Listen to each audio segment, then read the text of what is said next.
Hey guys, what's going on? Today I am going to talk about Bioshock Infinite versus The Last of Us. Now, if any of y'all have not played these games, you need to not watch this video because I'm about to talk about, stuff that, like the ending and everything. So there's a bunch of spoilers in this video. So, yeah, I just now recently played both of these games. And I know I'm kind of late. I probably should have played them a long time ago when they actually came out. But I just now got around to playing these games, and both of them are amazing. I'm gonna kind of talk about the good and the bad on both of them, and I'm gonna start with The Last of Us. The Last of Us, you know, pretty much flawless, really. Um, I loved the character drama between Joel and Ellie, and just the rest of the characters that you came across in the game. I'm trying to think. I like that kind of apocalyptic type character-driven storyline. Kind of like that's the reason why I like The Walking Dead so much, and that's why I like this game so much. It was just such a character-driven story. What I mean by that, it wasn't really about the world as much as it was the characters and what they were about. So, I mean, yeah, of course it was about, the world being run down by these infected beings, but, I'm pretty sure you know what I mean. But, the gameplay, I love the gameplay. I love third-person shooters. I love Naughty Dog. I love what they do with third-person shooters. I loved Crash Bandicoot. I loved, Jak. Jak's amazing. Uncharted's, gosh, amazing too. So yeah, The Last of Us, they kind of just took everything and just took that kind of gameplay and just made it into an amazing just story. Something almost that you just wanted to watch instead of play. Not that it wasn't fun to play, because of course it was so much fun to play. But it was just such a theatrical type game. The cutscenes going into the gameplay were amazing. Everything about that was just great. Just a great game. But there wasn't much. There wasn't anything that I really had problems with, except for the ending. I kind of expected something different from the ending. Not that the ending that happened, not that it wasn't a good ending at all, but I expected something to be more like, you see Joel maybe try to talk to Ellie one last time before, they take her, they do that surgery on her, and I expected Joel to maybe give in and, talk to Ellie one last time. And and then the world goes back to normal, and it's all because of Ellie and in her name. The world's saved, and it's more of a happy ending that way. But that last scene, whenever Joel's kind of, uh, when he's confronted by the Fireflies chick, I really, at that point, I didn't expect it. I expected him to not give in.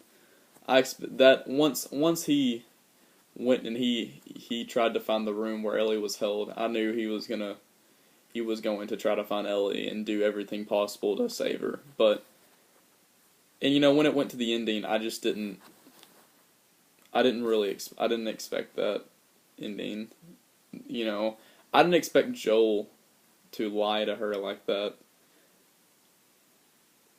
And you could tell Ellie she knew that Joel was lying to her about the whole, well, you're not actually the only one who is immune to this disease. It's there's like a dozen, what do you say, like a dozen people, probably more, that's immune to this sickness.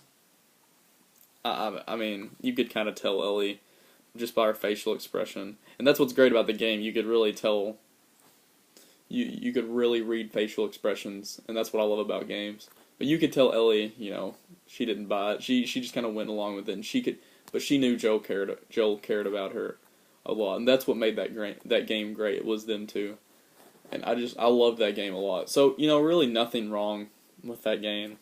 Just I expected something different at the ending, but like I said, the ending wasn't bad. It was kind of a weird, kind of a sad type of ending. But anyways, so now Bioshock Infinite. Bioshock Infinite was amazing. Also, I can't really go into depth about the story just because I don't even fully understand it. I mean, I pretty well know kind of the the basis behind the story, but it was great. The gameplay. I'm not a big first person shooter fan. I'm really not. I mean, yeah, I like Call of Duty and stuff, but first person shooter. Bioshock is the one type of game, which, yeah, there's a few others, but Bioshock and the Bioshock series is just made a first person shooter very, like The Last of Us, a theatrical type of, cutscene driven game, which I like. I love that in video games. So that's really why I enjoyed this first person shooter, and Bioshock Infinite just really did great. What Irrational Games, is that what they just did an amazing job with the storyline. I'm sure there's plot holes everywhere. Well, okay, I take that back. I'm sure there's not that many plot holes, but I'm sure there's a few that you could probably find in the story, just because it's such a in-depth, really type of game, and you really got to know what you're you really got to know what you're doing with the story to be able to make an amazing, story like they did. So, what else can I say about Bioshock Infinite? Once I played the ending, once I got to the end of the game, I pretty much played it in 3 sittings. Pretty much, I beat it pretty quick. It's a short game. It's like maybe 11, 12 hours. I stood up. I mean, my mouth was just dropped whenever that whole last cutscene, which it was pretty long. They kind of put a bunch on you at the end. A lot of things happened at the end, so I didn't really fully understand really much of what happened until I read up on some stuff and oh, okay, that's insane, So, yeah, it was, man, I enjoyed that game so much. And when it comes to a sequel, I forgot to talk about a sequel for The Last of Us, but a sequel for Bioshock Infinite, I would enjoy a sequel more for Bioshock Infinite than the sequel for The Last of Us, which I know there's a very good possibility for a sequel for both of these games. But The Last of Us, I'd rather it just end like that, That's a game that just needs to be left alone, I feel like. Bioshock Infinite, since they brung open that multiverse type of concept, it really opens up a bunch of possibilities for other games, So, yeah, I also loved how they brought back Rapture in Bioshock Infinite. Really, there's nothing that I could complain about with Bioshock Infinite. Just an amazing game. Just maybe that they kind of rushed a little bit the ending, a little bit, not much, but hey, it was great. It really was. So, if I had to choose between these two games, which one I enjoyed more, it's gonna be so close.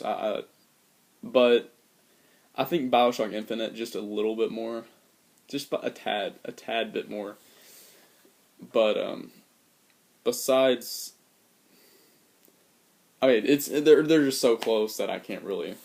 It's hard to choose between these two. But I think I'm going to go with Bioshock Infinite just because the story was so complex, and I love that type of, Inception-y, Donnie Darko. I mean, that's really what it was. It was like Inception plus Donnie Darko plus any other movie twist times 5.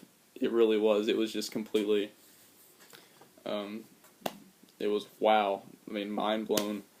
So, yeah, I love these two games. They definitely go down in my top 10 video games of all time. Top 10 video games of all time. So, yeah, that's how I feel about these two games. And thanks for watching.